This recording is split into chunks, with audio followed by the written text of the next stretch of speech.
Hello guys, আপনারা দেখতে আছেন বঙ্গোপসাগরের কুল ঘেঁষে বিষখালী নদী। এখানে ডুব দিয়ে মাছ ধরা যায়। দেখুন, আপনাদের একটা মাছ ধরে দেখাই।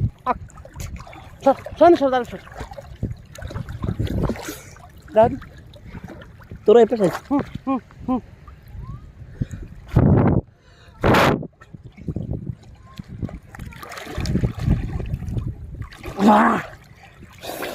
কি যেন একটা পাওয়া গেছে, দেখি।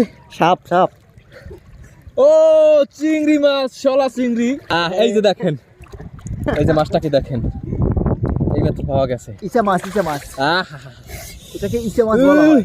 তোরা তো দাম কা, তোরা তো দাম কম। দেখি কোনো বড় মাছ টাছ পাওয়া যায় কিনা।